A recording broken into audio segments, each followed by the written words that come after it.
There appears to be a priority crisis on Capitol Hill as Democrats defend giving billions more to Ukraine to defend its border as our southern border remains open, and blasted Republicans who didn't side with them on the funding bill that passed this weekend.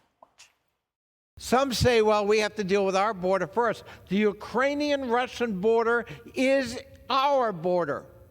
It's the border between depraved autocracy and freedom-loving people seeking our democratic way of life. Do we have a stake in that outcome? Yes. Undeniably, yes. And some House Democrats celebrated the passage of the aid bill like this. Okay. The House will be in order. And chanting while waving small Ukrainian flags on the House floor. But the president of the National Border Patrol Council, Brandon Judd, is furious, telling Fox News, quote, "We are beyond disappointed that the House would give aid to secure the borders of foreign countries, but give nothing to allow the Border Patrol to secure the safety of the United States. There is nothing more backwards." He says, "I wouldn't have expected even taxpayer dollars. They could have just given us policy, and that would have been enough." Joey.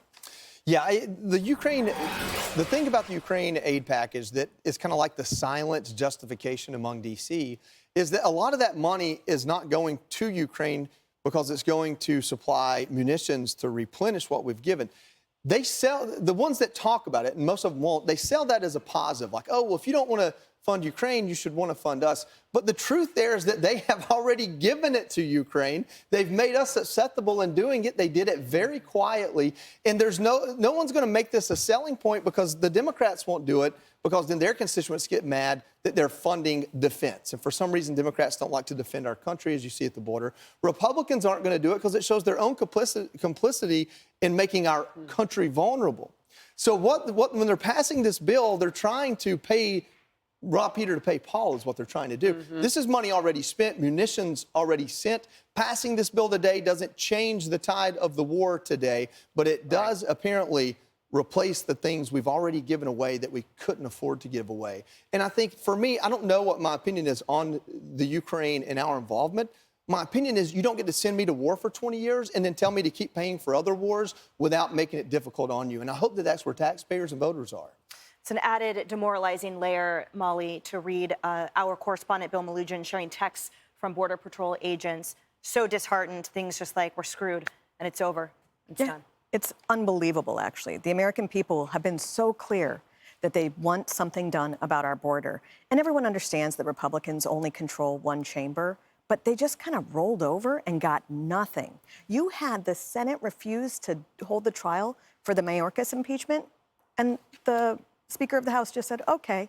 They could have demanded remain in Mexico or another policy change in order to get some of what the Democrats wanted in terms of this Ukraine funding, and they just didn't. And it's a very serious problem for the American people. That guy talking about how our border is the Ukraine-Russia border, we know it's not, because if it were, we would see Mexican cartels like doing human trafficking and funneling fentanyl over the Ukrainian border, and they're not.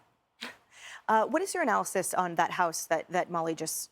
Yeah, so let me give some points from both sides. First, let's take a look at the questions that conservatives have. Why is there no border funding? Why, in fact, are they waving Ukrainian flags on the House floor? As House Speaker Mike Johnson said, there's one flag on the House floor. It should be the American one. Another question, why did Biden begin his State of the Union with Ukraine? Most people want an answer to inflation. Why is a Democratic congressional candidate in the 26th District of New York tweeting this? He's not the nominee yet, but he certainly is running. Tweeting, Slava Ukraine, die, MAGA, die, you lose. That is what he sent out. Yeah. Real questions there. On the other side, House Speaker Mike Johnson in a tough spot. He doesn't want to allow Russia to just redraw the map. I don't know the intelligence he saw. He said it was the only way to get aid to Israel to go through. And he says the Senate supplemental, we made better because we made this a loan. And there are certain checks and balances in place. So I understand the argument. Mike Johnson's in a tough spot. He's a great guy, and he does not deserve a motion to vacate. All right. So they split the bills up into four. Mike Johnson did. And two were about Ukraine. One was about Israel, one and the Indo-Pacific. Two were about Ukraine. One of them was Ukraine solely, and the other was Ukraine along with potentially a ban on TikTok. You tell me what the priorities are. I think it's in the numbers. I think that if you fight for something and you really mean to fight for something, you take it to the mattresses. I'm not seeing that from either side for our own border, as Molly said. But if that border fails, the world gets hurt. I'm not saying that it won't.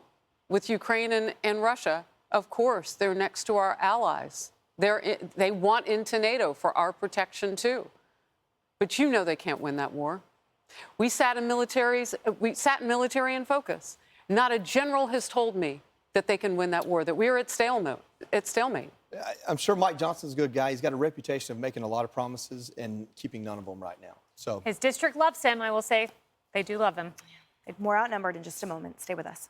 Hey, everyone. I'm Emily Campagno. Catch me and my co-hosts Harris Faulkner and Kaylee McEnany on Outnumbered every weekday at 12 p.m. Eastern, or set your DVR. Also, don't forget to subscribe to the Fox News YouTube page for daily highlights.